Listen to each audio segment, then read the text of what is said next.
nakuze ndi umwana abantu batahaga ikizere cyuko nshobora kuba nabaho.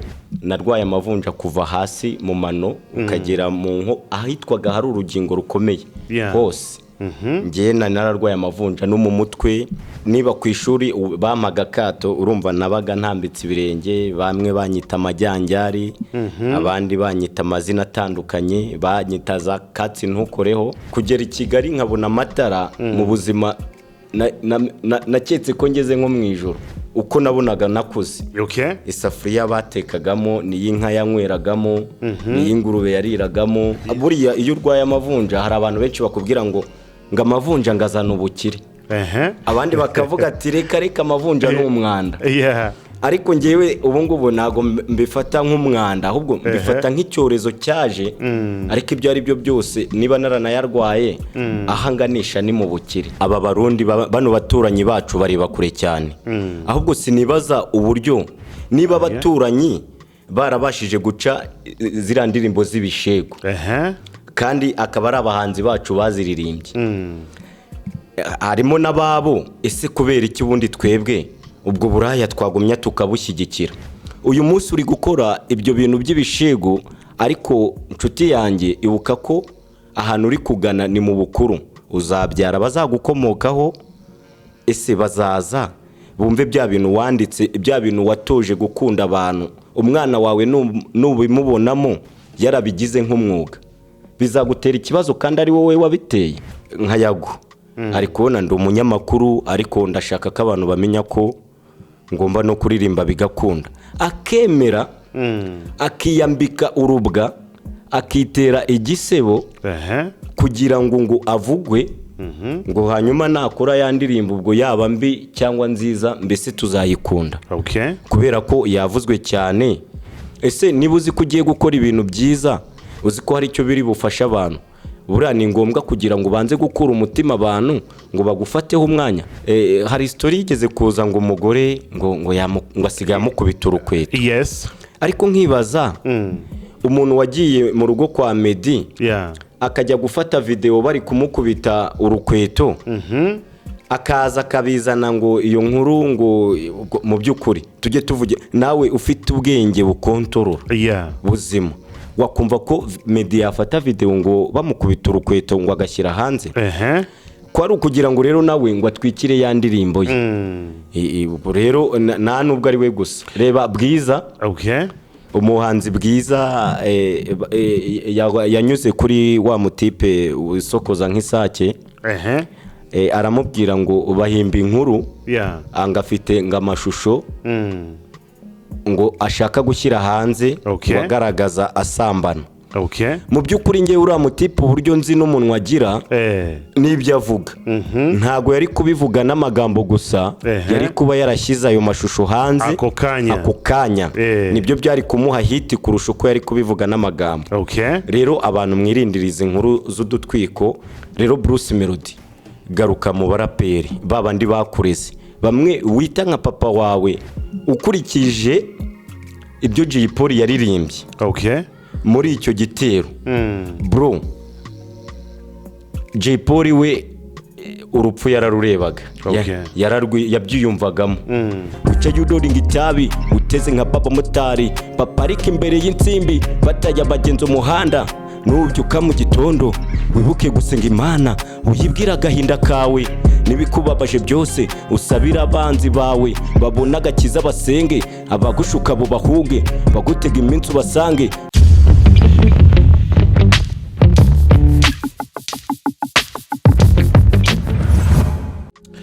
Yo. What's up my people? What's up? Ndacheka ko mumeze fresh kabisa kandi mukaba muri tune to BigTown TV. Iyi ikaba ari BIG podcast, agobere na impacting host muri BIG podcast.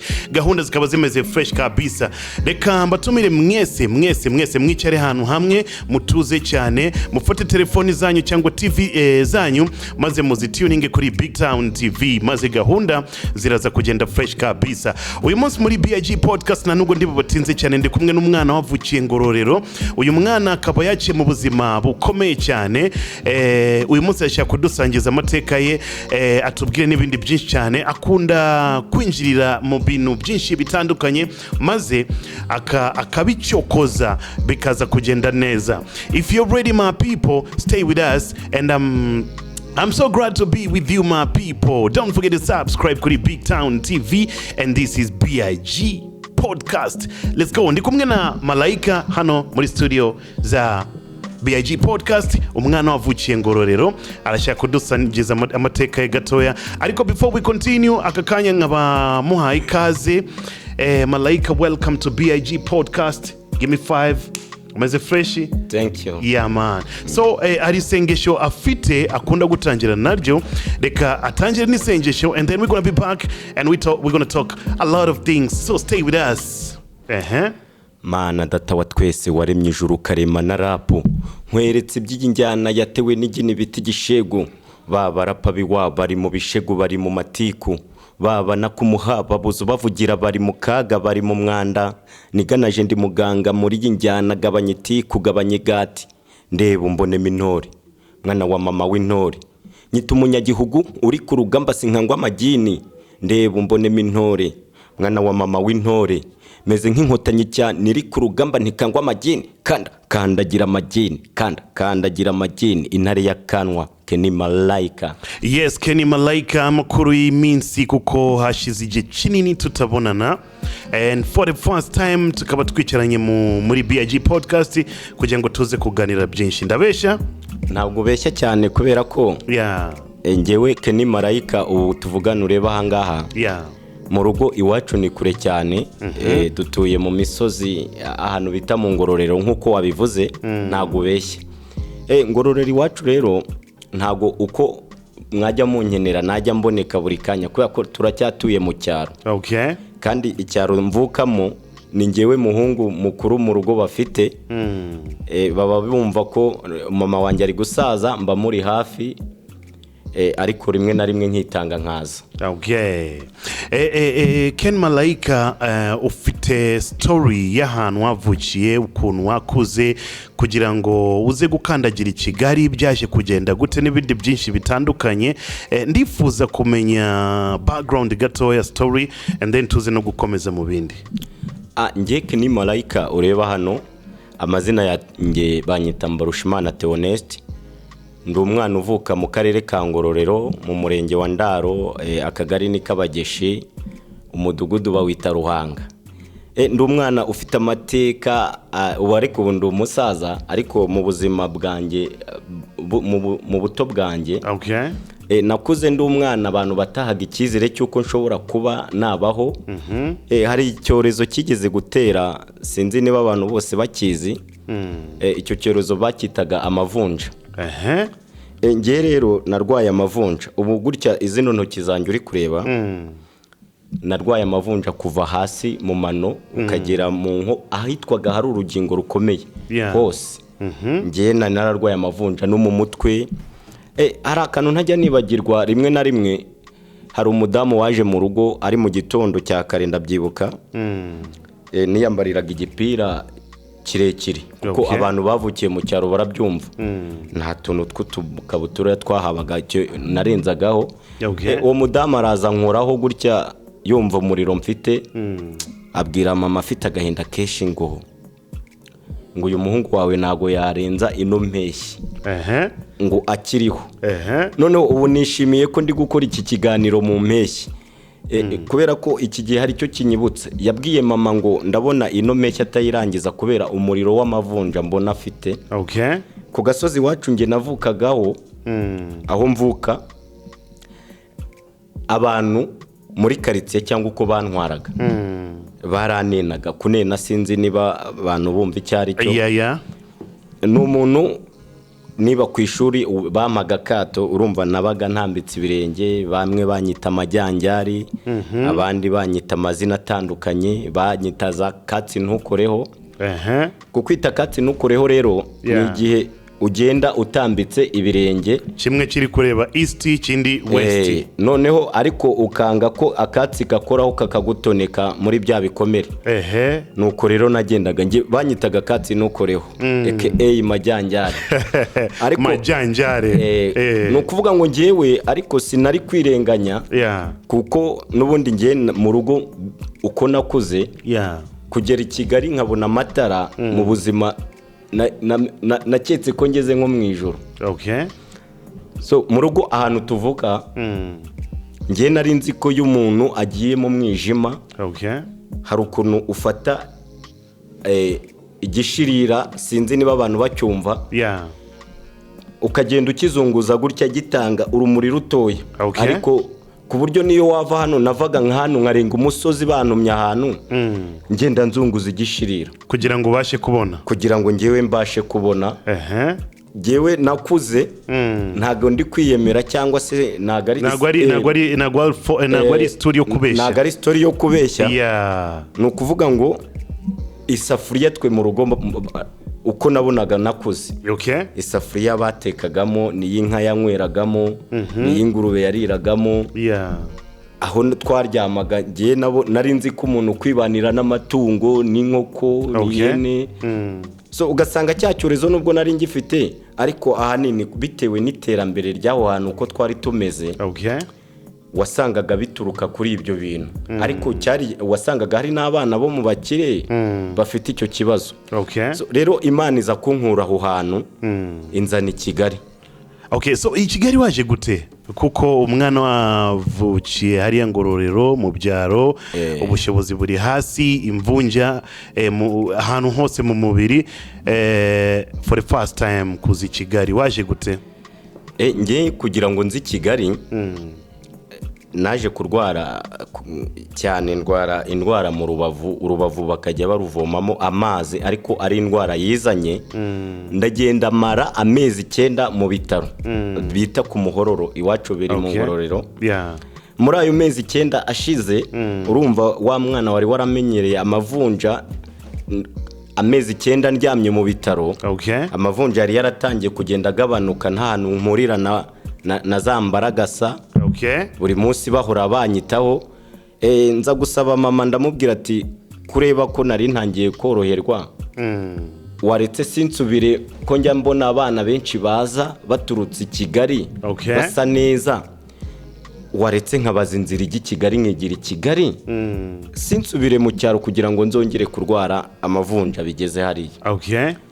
Mama bitewe n'ukuntu ngiyewe nari naramugoye, cyangwa se arambwira ati kubw'icyo cyifuzo, so hari bene wanyu, hari nyokorome mufite, ugenda ubagane bakwakire i Kigali. Ubwo hari mama wacu yitabye Imana imuhe iruhuko ridashira. Niwe wa mbere wanzanye. Ubwo naje i Kigali, yaje anteruye, ariko nyine ndi kagahungu, urumva nigaga muri primaire. Mfite icyo cyorezo niki kugera i Kigali kugira ngo abana bo mu gipangu bajye kureba ukuntu uteye, byabaga ari ikibazo. Bambonye kunyakira birananirana. Umaze kuza i Kigali nareba ukuntu bari kumfata, nyine urabona hari urugo ushobora kugeramo, wabona ukuntu bakwakiriye ukavuga uti ibyo ari byo byose hano nzahaguma. Ariko hari n'ahantu wagera wareba uburyo bagufata ukifuza kwisubirira mu cyaro. Ubwo rero nahise nkomereza umuhanda, ntangira kujya nirarira hanze, nkareba kurara hanze, ndeba amatara yaka, nkumva ni byiza kuruta uko naba ndi mu cyaro abantu bankomera. Ariko ubwo yari yanzira y'Imana nyine yagendaga ituma ngenda uko nkira, Imana yagendaga ikwereka inzira.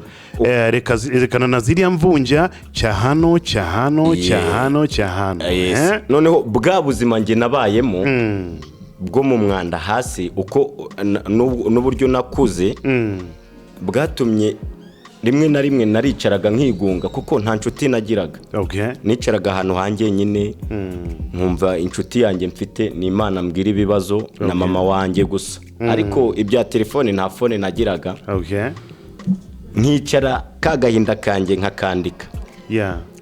nakandika uko ngasubiramo inshuro nyinshi numva ko ngomba kubibyaza umusaruro navuga ariko akagahinda nabayemo ese ubu nta wundi muntu ushobora kuba yaranyuze muri izi nzira. Ariko buriya iyo urwaye amavunja hari abantu benshi bakubwira ngo amavunja ngazana ubukire, abandi bakavuga ati reka amavunja ni umwanda. Ariko ngewe ubu ngubu ntago mbifata nk'umwanda, ahubwo mbifata nk'icyorezo cyaje.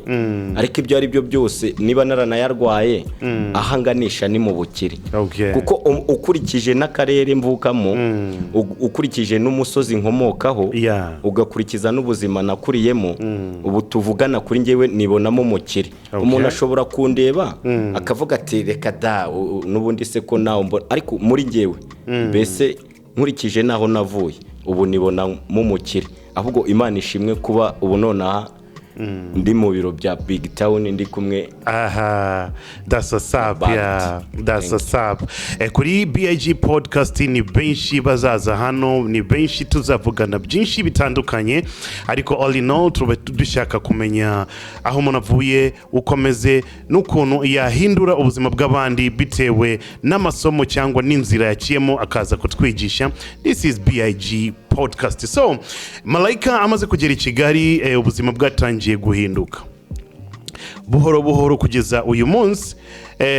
Sinzi nimba yageze hahandi mu nzozi ze cyangwa bimeze gute, ariko hustle and struggle yakoreye Kigali ni struggle zirenze. So aka kanya tukaba turi kumwe hano, ariko ndashaka kumenya iyo asubiye mu cyaro hahandi bari bamuzi bamwita amajanjari nimba ari whatever. So asubiyeyo bamufata gute, bamubona gute, babimeze gute iyo wasubiye Ngororero mu cyaro hahandi mu rugo?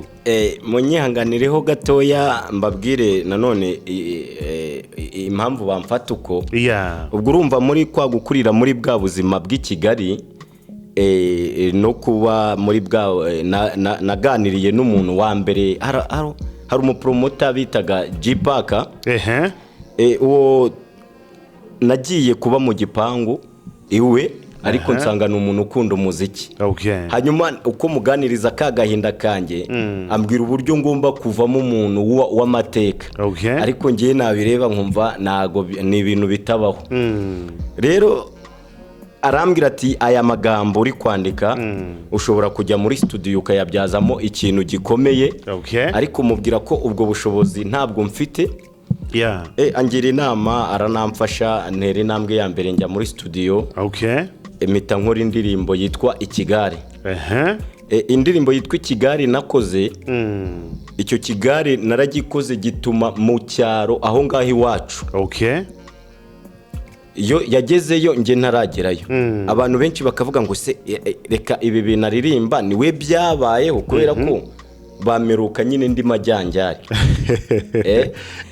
Ariko ngewe Ikigare nacyanditse, urumva nageze i Kigali nkajya ngendana n'abana bakavukire.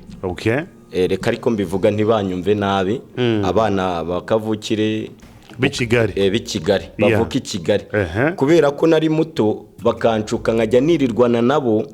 Ariko amasaha yagira ya nimugoroba bakajya kuryama mu gipangu, nkajya kwiryamira muri rigori kugangika, nkajya kugangika. Nyuma yo kugangika rero izo story zose niho nakuye Ikigare. Ebu sample kidogo reka twumve Ikigare.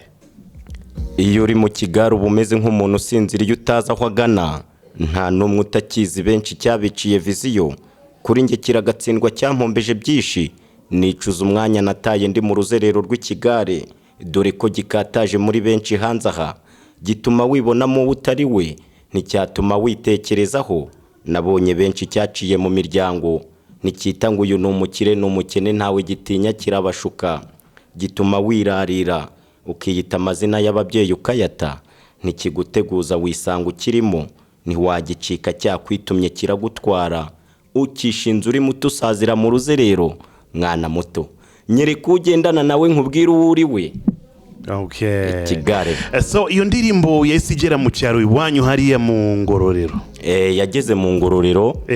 Abana mwakuranye bayakiriye gute? Abana twakuranye nagezeyo abenshi barabyumvaga ariko bataranambona urumva navuyeyo nasubiye mu rugo hashize imyaka 8 hagati ngaho imbere y'imyaka 8 ntago ugeze ukandagira mu ngororero ntabwo nigeze njyayo nta nubwo wifuzaga kujyayo nta nubwo nanahakumburaga ntago wakumburaga mama papa n'abavandimwe bo nge nakoze ndeba mama papa we ntago muzi papa wanjye ntago usibye no kuba n'ifoto ye ntayo nzi papa ngewe mwumva mu mateka nk'uko umuntu yumva umuntu gutya mu mateka ngewe wo nakuze ndeba ni mama kuko story ya papa bimeze gute story ya papa urabona igihugu cyahuye n'ibibazo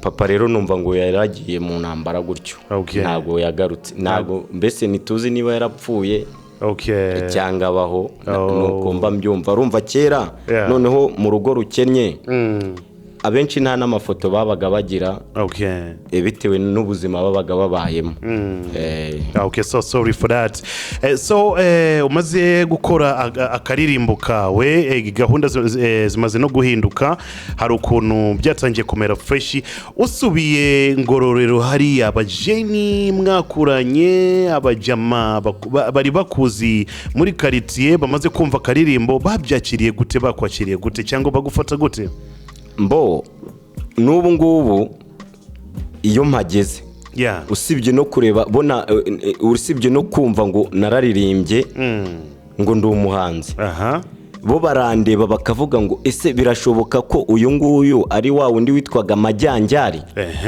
ese birashoboka ko uyu nguyu ari wa wundi wari wendaga kwicwa n'amavunja bakareba mu ntoki bareba ahantu hose bakabona Imana nyine hari ukuntu yabigenje so ntacyo ndageraho nta nicyo mfite ariko uko biri bitewe n'ahantu nzi Imana yankuye ubu nyuzwe nabyo kandi aho yankuye niho hari habi ubaho ndi kwerekeza nzi ko ari heza rero mu rugo urabona ubundi mu byaro nuko bitakabaye ngombwa ngo n'ubu tuse n'abagenda tuzajyayo urebe kubona baba bafite utuntu tw'utubari dutandukanye nshobora nko kubona nyuze muri iyo quartier nkinjira nko muri ako kabari na babandi bari mu tundi bose bagahita baza kundeba bagashungera ariko kubera ukuntu banenaga n'uburyo bamfataga nta wangiriraga icyizere nta n'inshuti nahagiraga bagatinya kumvugisha ariko ngewe mba nshaka kuganira nabo ngo mbereke ko nyine nta Imana itakura umuntu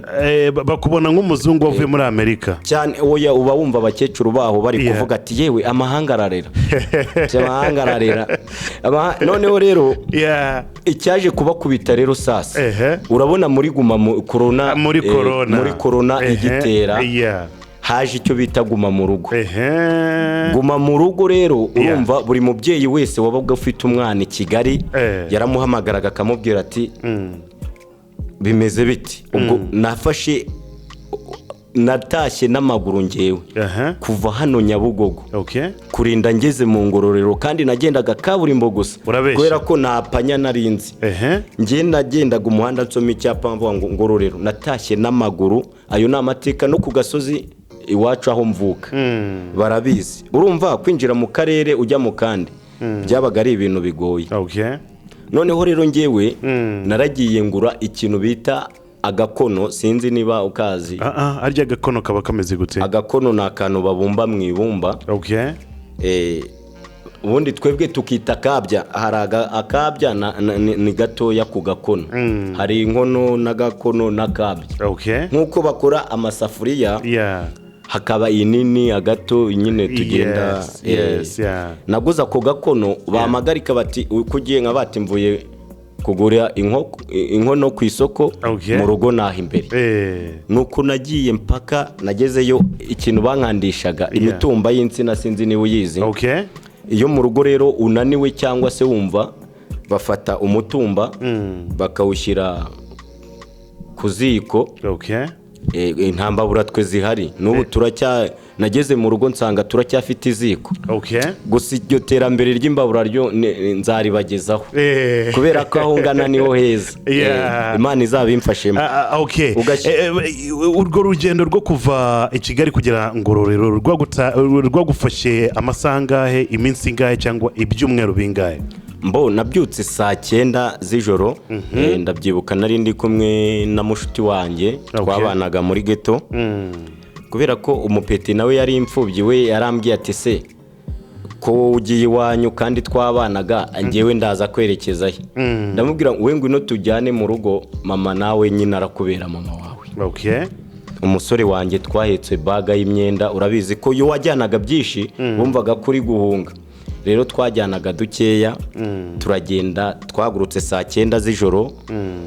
Twageze mu rugo saa 4 z'ijoro. Saa 9 saa 4 za nijoro.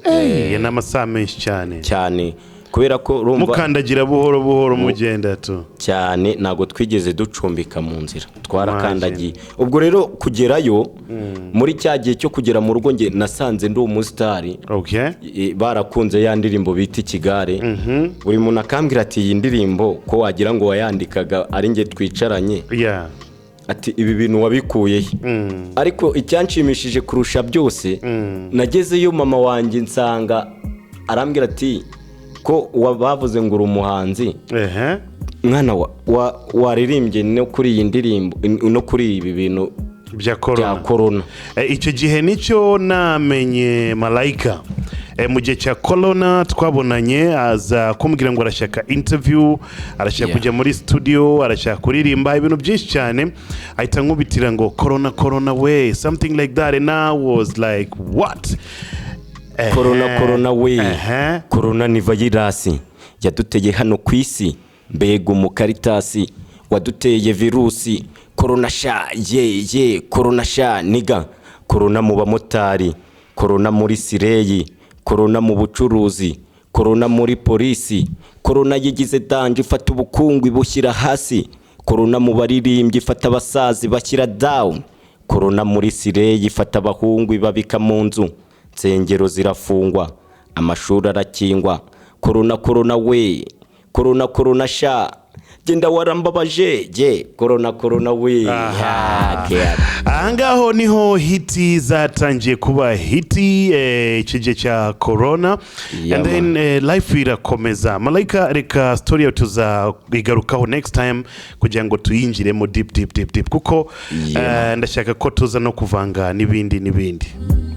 Ubu ngubu hari story yari maze iminsi irimo kuvugwa mu gihugu cya Burundi yuko indirimbo z'abahanzi nyarwanda zirimo igishego bahise bazistopinga mu gihugu cya Burundi. Ibi bintu byaravuzwe n'abantu benshi batandukanye, ariko Malaika arashaka kubyinjiramo adusobanure igishego, izo ndirimbo guhagarikwa kwabyo n'ibindi byinshi bitandukanye. So can you tell us something? Ikintu cya mbere mbanje gushimira aba Barundi bano baturanyi bacu bari bakure cyane. Ahubwo sinibaza uburyo natwe umuco wacu gakondo ku bantu bashinzwe ibintu by'umuco, ubundi izi ndirimbo twebwe bazivugaho iki? Niba baturanyi barabashije guca zira ndirimbo z'ibishego kandi akaba ari abahanzi bacu baziririmbye, harimo nababo, ese kubera iki ubundi twebwe ubwo buraya twagumya tukabushyigikira? No kuvuga ngo ngiye pagiti indirimbo yitwa Kandagira Amagini nayikuye ni ibishego nge nakandagiraga. Kubera ko umuziki wacu twe twumva ko watewe n'amagini. Ubu ntago twumva ko umuziki rwose dufite ari sawa cyane. Ababibona ko ari sawa nabo nezeza, ariko izi ndirimbo z'ibishego mu Rwanda natwe twakabaye tuzifatira rwose akadomo, kubera ko erega reka mbwire n'abantu bahanzi baziririmba. Uyu munsi uri gukora ibyo bintu by'ibishego, ariko nshuti yanjye ibuka ko ahantu uri kugana ni mu bukuru, uzabyara bazagukomokaho. Ese bazaza bumve bya bintu wanditse, bya bintu watoje gukunda abantu, umwana wawe nubimubonamo yarabigize nk'umwuga, bizagutera ikibazo kandi ari wowe wabiteye. nukuvuga ngo rero ngewe izi ndirimbo pe nago nshyigikiye indirimbo zita ibishegu. Okay. Kandi ikindi muri iki gihe si ukwiyemera, ngewe narababwiye ngo intare y'akanwa kubera ko Imana yangiriye neza ndaza nkakubwira ukuri, iyo kuri kwanjye kukuriye nta handi unsanga ni Ngororero nkagusobanurira. Nukuvuga ngo izi ndirimbo z'ibishegu ziri gutuma indirimbo zifite akamaro nta nimwe bakiri gukina. Okay. Nta ndirimbo ziri kwigisha abantu kuva mu buraya ziri gukinwa, nta ndirimbo ziri kwigisha ko abantu bagomba gushaka ubuzima cyangwa se bakwiye kuva mu bibi barimo bakajya mu byiza. Okay. Ahubwo bari kutwumvisha ngo akinyuma bakatwumvisha indirimbo, ni indirimbo nyinshi nzivuza amazina, ariko abantu mwese muri kuririmba uburaya ndabasabye mugabanye mureke koreka imbaga. Uyu munsi wa none uri guhura n'umwana mu muhanda ukumva amagambo ari kuvuga, wareba n'imyaka ubona afite ukumva biguteye isoni. Okay. Ariko watekereza neza ugasanga abikura hehe kuri za radio zihora zibimwumvisha akabifata mu mutwe. Nukuri muri iyi minsi mutugabanyirize, mureke natwe dukore. Kenny Marayika mfite indirimbo nziza, ubu tuvugana n'abandi bahanzi bafite izindi ndirimbo zubaka societe nyarwanda. Sawa, Burundi bagerageje guca indirimbo z'ibishegu, no mu Rwanda byigeze guhitingamo somehow byo gukiza indirimbo z'ibishegu, ariko wazice gute? Birashoboka se? Cyane ntago bishoboka kuri njyewe. Oya mbo birashoboka. Impamvu bishoboka ubu se ko baciye porono, kuki baciye porono ubu wajya kuri YouTube ukabonaho porono ko kera zabagaho. Nukuvuga ngo rero n'izi ndirimbo kuzica ni ibintu byoroshye.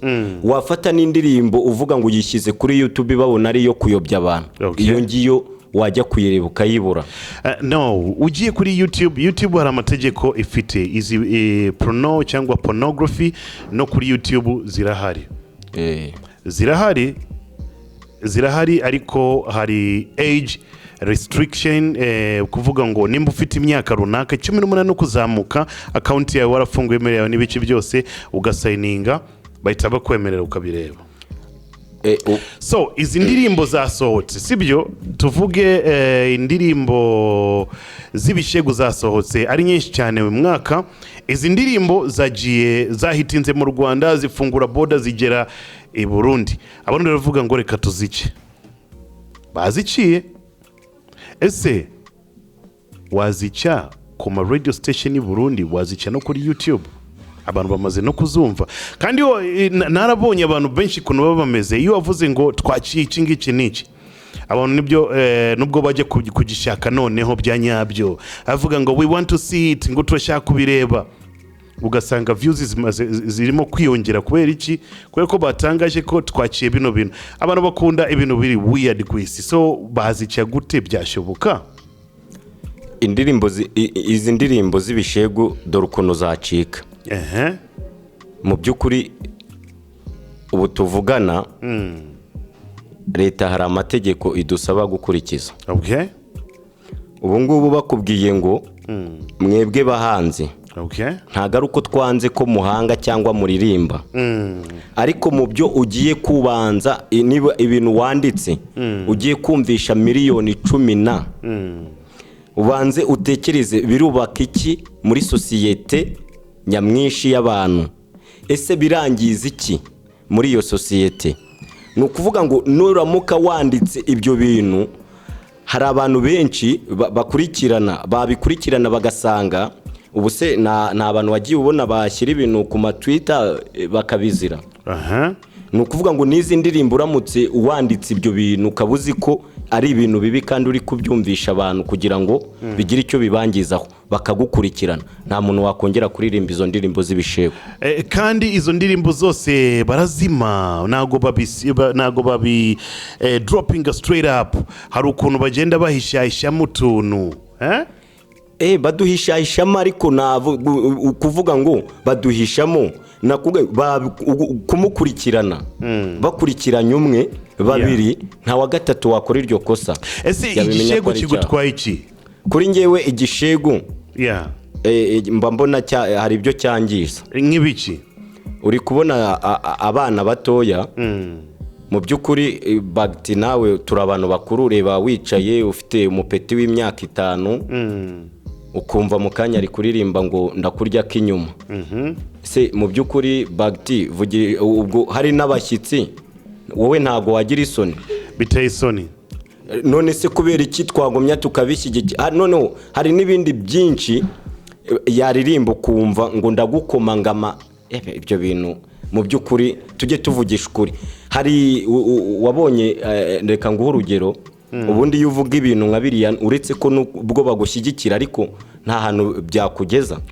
Nyine ni ukukureba gutyo gusa. Ubu se tuvuge n'urugero ko bavuga ngo dufite abahanzi bakomeye nka perezida cyangwa se ya nama y'umushyikirano iri hariya, bakavuga ati perezida aricaye tugiye gutumira umuhanzi aze agaragaza impano urubyiruko rwacu rugezeho. Dufite umuhanzi Bruce Melody jya kuri stage agavuga ati ejo numva nza kurya k'inyuma. Ngaho use tuvugisha ukuri, umuyobozi yavuga umusabye gushyigikira umuziki yavuga ngo nibiki arashyigikira ibyo bintu nta kuntu wabisobanura. Ikindi noneho waza gusanga ko aba bahanzi baririmba ibyo bishegu nibo babona amadili yo kuririmba ahantu henshi. Mbo impamvu aba bandi muvuga ngo murimo kuririmba message za zindi zisho kubaka iki gihugu bakabakandamiza, bigaragaza yuko ibyo bishegu nibyo birimo kugurisha kurusha izo message za tureka ibiyobyabwenge, sigi twirinde sida, sigi dukora ibiki n'ibiki, tujye gusenga cyangwa gospel and all the stuff. So ibi bishegu nibyo bibona deals zo guperforminga ahantu henshi atandukanye. So ni gute wacha bino bishegu kandi aba bahanzi b'ibishegu nibo bigaragaza ko bakunzwe cyane? Mbo impamvu bigaragara ko bakunzwe cyane, erega ibi bintu murambivuga, ntago bano bahanzi turi kubakunda kubera ko ari ibintu byiza bari kuririmba. Ahubwo mwebwe abanyamakuru muri kubidukundisha cyane. None se niba ku munsi uracuranga indirimbo imwe y'igishegu 2 3 zikagera ku 10 ucuranga bya bishegu, nta ndirimbo nimwe itanga message wacuranze, ese wumva ko ibyo bintu mu by'ukuri wowe uri kubikundisha abantu? Nibyo bintu bikunzwe ni request uzumve no ku ma radio stations, request nyinshi ngo ndashaka bla bla bla. So bizagenda gute?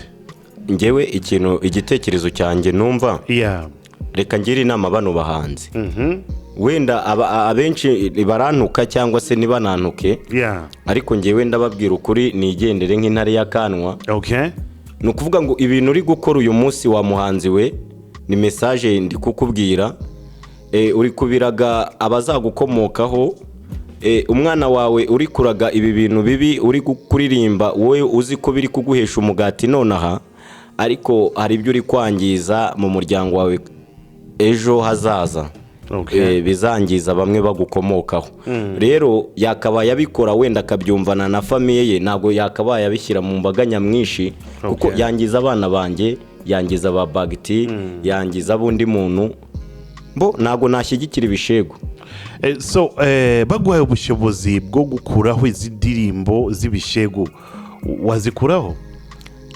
Izi ndirimbo cyane bano bahanzi bose baririmba ibishegu, wabakorera iki? Byagenda gute? Nabafata nkabashyira mu cyumba nkabakoresha inama, nkababwira ati mufite impano pe, mufite amajwi, ayaririmbye bya bishegu bigakundwa, wanayirimbamo indi ndirimbo yagira icyo yubaka abantu, kubera ko nyine icyo gishegu cyatumye bagukunda. Wanaririmba n'ibindi bakagukunda, ibyo bishegu bakabireka. Ubashyize hamwe ukababwira ngo uzarenga kuri aya mategeko azabikurikiranwaho. Nukurirega impamvu babikora nyine barabishyigikiye kandi ikindi barabitwumvisha cyane. Gusa ngewe ntibakanyumve nabi, reka mbabwire nk'umunyarwanda. Nunze nk'umunyarwanda sinteranya nk'uteranya imiryango, ndi umusani wa Nyagasani ugira neza nk'umugwaneza, sinishinjikiriza iby'abandi bavuga ko utaraca mu buzima bubutamenya kunda babaye kandi izuba aho rirasiye burya sinaho rirengera ntugasuzugura ubonye wese umukire umwubahe nk'umukene umugufu umwubahe nk'umuremure umuzungu umwubahe nk'umwirabura twese turi bamwe twarimwe n'Imana imwe rukumbi nta mpamvu yo kwivangura tutarishyize ku isi. Kenny Malaika. Uyo ni Kenny Malaika muri iyo topic tutumo kugana muri BIG podcast kubijanye na n'indirimbo z'ibishegu. Ni indirimbo zirimo guhitinga cyane atari mu Rwanda gusa n'ahandi henshi cyane hatandukanye. Abahanzi bafite amazina ubungubu kwisi hose nizo trendi zabo nizo ndirimbo basige bakora zonyine. It means that izi ndirimbo zirakunzwe n'abantu benshi ariko abantu hari bamwe na bamwe barimo kuzirwanya cyane kuko they don't appreciate nago bazikunda bazifata ukundi kuntu ariko this is the world tubayemo. Kenny Malaika hari ikindi kintu cyitwa imitwiko ndabona yabaye myinshi cyane muri showbiz nyarwanda n'iki yo bivugaho? Ngiye narababwiye ngo igihe cyose mwambonye kuri aya no meza ya BigTown cyase n'ahandi uzambona mu maso yanjye ahanini nzaza nkubwira ukuri. Ni ukuvuga ngo ibintu byeze kuri iki gihe tuvuge na abahanzi, reka mpere ku bahanzi kuko nicyo cyiciro ndimo. Umuhanzi arajya gusohora indirimbo yaba mbi cyangwa nziza agashaka kugira ngo abanze akura abantu umutima. Ase wenda nkaho ari ibi bintu bita gutwika nabyo kuri ngewe nago mbishyigikiye kubera ko ngo yago reka ntanga urugero kuri no muhanzi wacu yago muri iyi minsi nako no munyamakuru iyo mwise umuhanzi abantu bazi ko ari umuhanzi ni bake. Wavuze se ko ari umunyamakuru w'umuhanzi ambo ariko ubu mvuze yago nonaha abantu bakumva ko ari umunyamakuru abaramenya ko ari umuhanzi ni bakeya.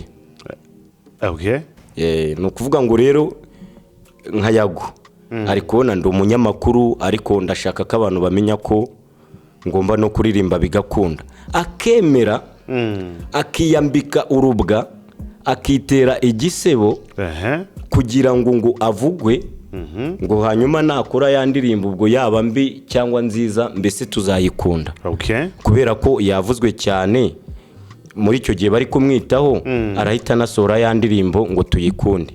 Ese niba uzi ko ugiye gukora ibintu byiza uzi ko ugiye gushyira ibintu byiza hanze uzi ko hari icyo biri bufasha abantu buriya ni ngombwa kugira ngo ubanze gukura umutima abantu ngo bagufateho umwanya cyangwa wagakoze bya bintu byiza byawe ubundi abantu bakagubatera. Ese yakoze iki kugira ngo uvuge ibyo byose yakoze iki? Mbere yago yigeze gusohora indirimbo bita Suwejo.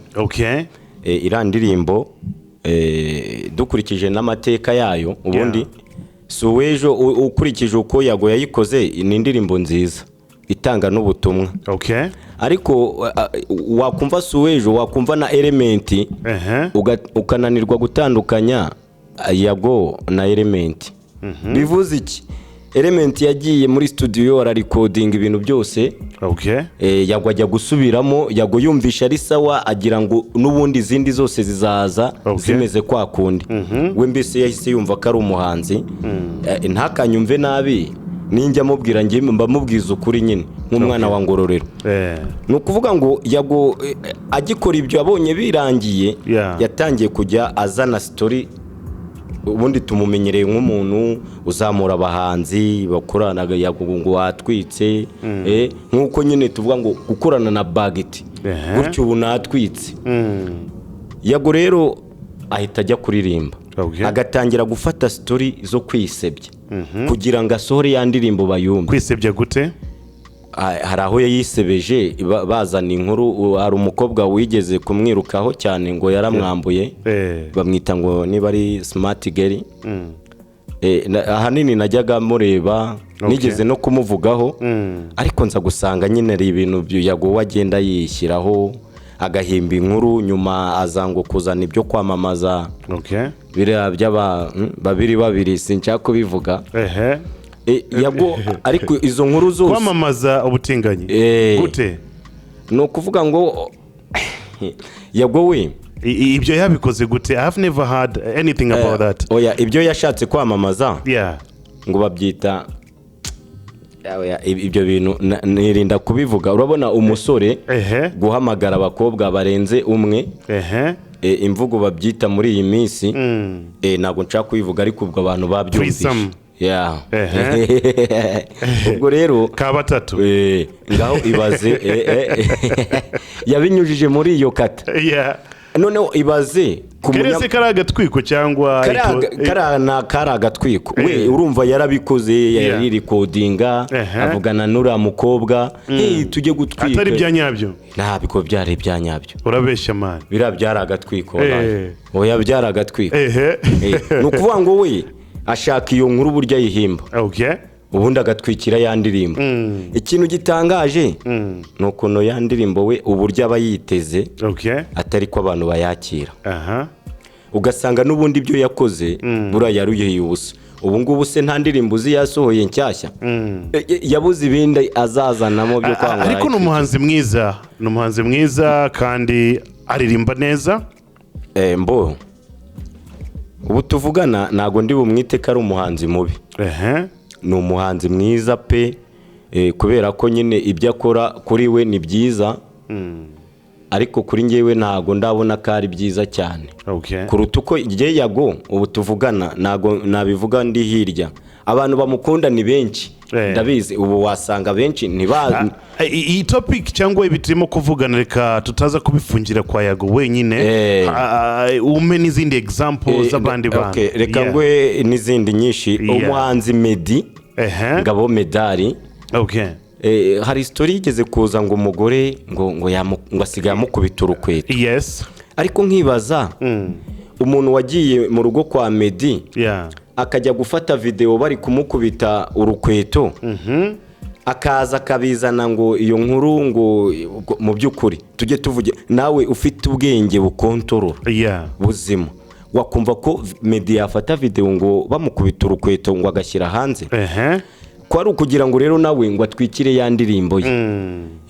Rero nta nubwo ari we gusa. Reba Bwiza, umuhanzi Bwiza yanyuze kuri wa mutipe usokoza nk'isake, aramubwira ngo bahimba inkuru angafite ngamashusho ngo ashaka gushyira hanze wagaragaza asambana.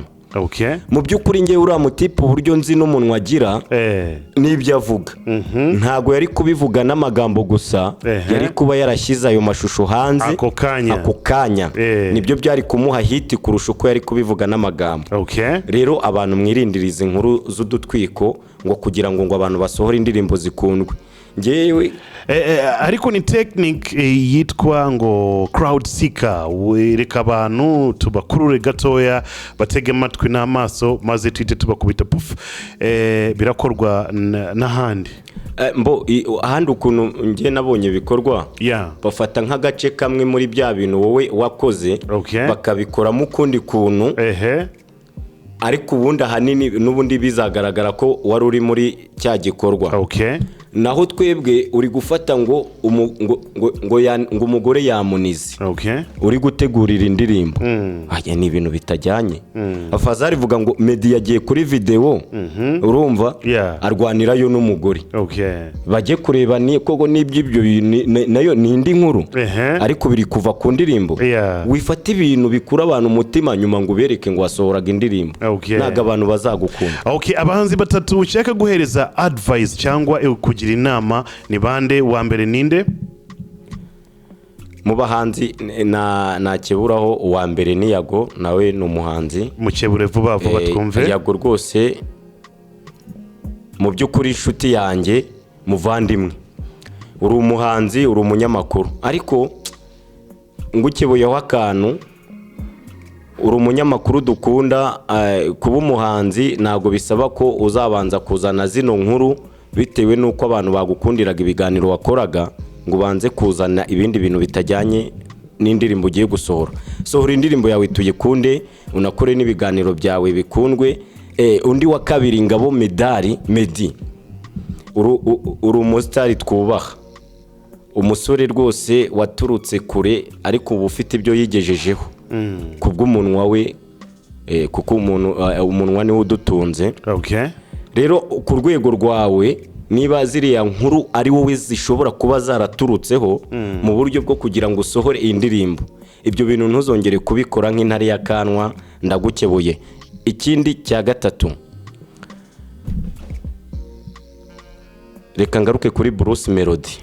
Bruce Melody ni umustar ukunzwe mu gihugu, kandi nanjye mu bantu bakunda Bruce Melody ndimo. Ntumfate nk'umwanzi wawe, mu bantu bagukunda ndimo.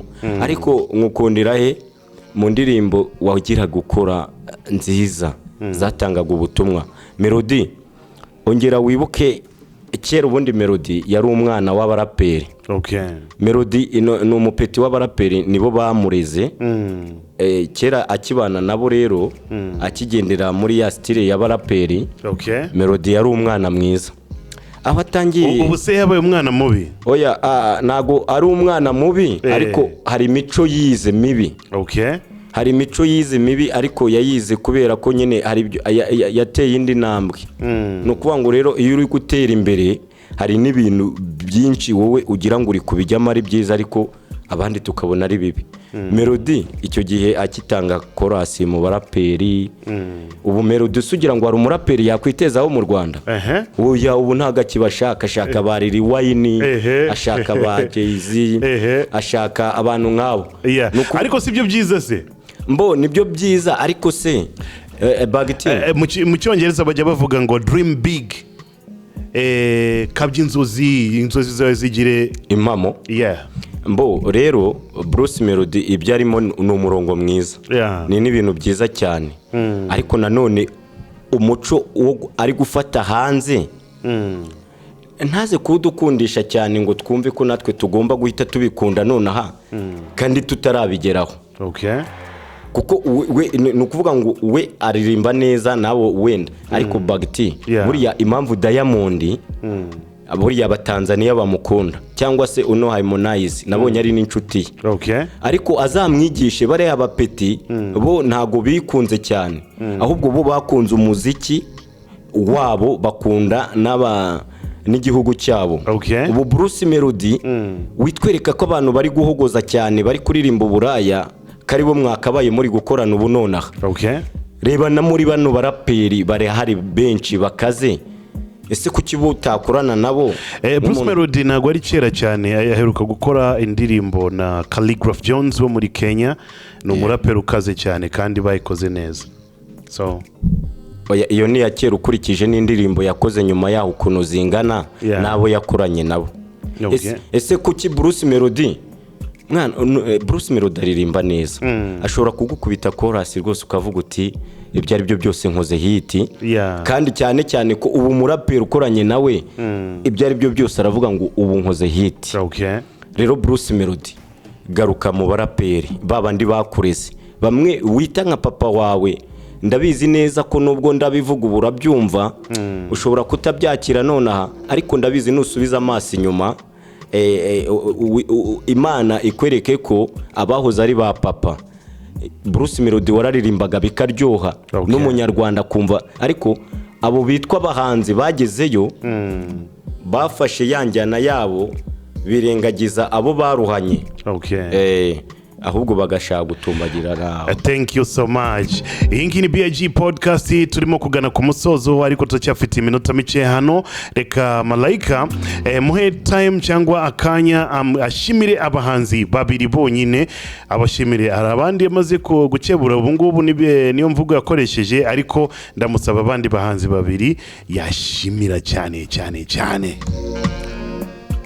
Umuhanzi wa mbere nashimira we yo muvuzeho muri make njyangira mba numva ngira intimba ku mutima.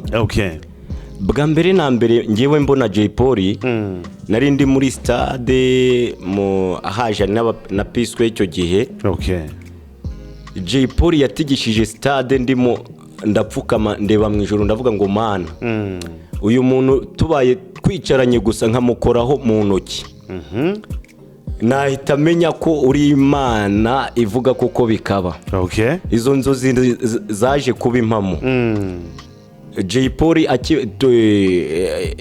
nagiye kuri wa musore nakubwiye witwa J Parker. Okay. Nza kumubwira ko nkunda Jay Polly. Arambwira ati nzakujyana iwe ujye kumusura. Okay, murugiwe mu rugo kwa Jay Polly. Kwa Jay Polly ngezeyo icyo gihe cyari cyo muri guma mu rugo. Okay. Nari mfite indirimbo yitwa Corona yayindi nawe wamenyeyeho. Jay Polly akiyumva nabonye yishimye numva birandenze. Ijambo namubajije namubwiye ngo se bro urumva base nzi kuririmba. Arambwira ati ahubwo urabizi cyane ati kubera ko iyi ndirimbo yawe ijambo Jay Polly yarambwiye ngo iyi ndirimbo yawe ntago izakundwa muri guma mu rugo ahubwo igiye Corona izarangirira nibwo abantu bazayikunda kubera ko izabibasubiza muri kwibuka byabihe. Musaba ndamubwira ngo Jay Polly niba koko uko bivuze nta bushobozi mfite bwo kuba mfite icyo naguha ngo dukorane indirimbo. Niba wumva ko ndi umuhanzi ufite aho navu nkagera nka featuring. Jay Polly yarambwiye ngo niba ufite amafaranga yo kwishyura studio nonaha tugende ibyifuzo byawe uko wabisabye mbigukorere. Jay Polly twagiye aho bita Kicukiro kwa Devitenko. Jay Polly dukorana indirimbo yitwa Abapampe. Agahinda nagize bitewe nuko yajyaga mbwira uburyo agiye kumfashamo indirimbo yanjye ikamenyekana. Nuko Jay Polly twari kodinze ari kuwa gatatu kuwa gatanu numva inkuru mbi ngo Jay Polly bamufunze. So ya ndirimbo ariko ngiye narakomeje ndayikurikirana. Indirimbo irarangira ariko ukurikije ibyo Jay Polly yaririmbye muri icyo gitero bro Jay Polly we urupfu yararurebaga yabyiyumvagamo. Yanditse imirongo abatayizi yitwa Abapampe muze kuyireba kuri Kenny Marayika. Nuko ngo Jay Polly ndamushimira ubu nonaha Imana imuhe iruhuko ridashira ariko ari mu baraperi bafashije kumpa ingufu numva ko hari icyo nshoboye. Indirimbo yanjye nubwo kuyisohora ubushobozi bwabo nabubuze ariko nzi neza ko ninyisohora abanyarwanda bazayikunda. Undi muhanzi nshimira ni Burundi. Burundi akimara kumva ubwo twari turi kwa Jay Polly. Uwo musore arambwira ngo ese mu Rwanda n'uyu muraperi wenyine wumva warukunze cyane. Ndamubwira ati mbonye na Burundi na Green P ngiye nakuze nkunda Tafu Gang kuko ngiye bro umuntu udakunda Tafu Gang uwo nutazi ubuzima bwo ku muhanda. Barabatipe bararirimbaga ku buryo wabaga ufite n'inzara ukumva ko ufite icyizere cyo kwejo uzarya. Musaba kumuzana Burundi. Burundi nawe duhuye bose nabasabaga ko twakorana indirimbo bro bakanyemerera nta mananiza nta bintu bivunanye birimo.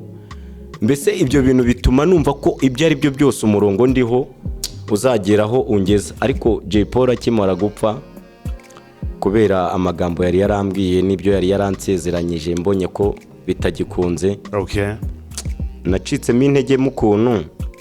Ariko nanone ndavuga ngo kubera ko nawe yakoze atazi iherezo rye ahubwo ese cya kivi kizuswa nabande nitwe maraso mashya ya Jay Polly kuko bitewe Jay Polly yari umuntu mwicaranaga yari umuraperi wabonaga ko ntago yirataga. Ukurikije nkuko yambonye gukorana indirimbo nawe nta bintu birenze nakoze ari indirimbo imwe mwumvishije agahitama n'icyizere cyuko ngomba kuzagera kuri. Wa undi wampaga icyizere rero naramubuze numva ncitse intege. Ariko abantu ndabizi bitangaza ko kuba twahuye na papa wanjye Bagiti ndabaha ibintu bishyashya n'ubundi ndakomeza. Thank you so much. Reka dusoreze hano na Malayika bajya bavuga ngo ibyiza nago bikomeza mpaka hari ahantu bigarukira maze next time tuzamugarura Malaika muri BIG podcast tuze kuvugana byinshi kuko afite byinshi byo kukubwira wowe urimo gukurikirana BigTown TV. Malaika urakoze cyane. Nawe urakoze cyane ariko so naragenda ari akantu nashakaga kubaho kapera gatoya. Let me do this. Reka mbikore gutya kuri beat.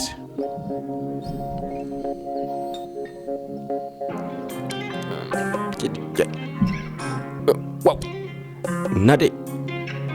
Nade yakana.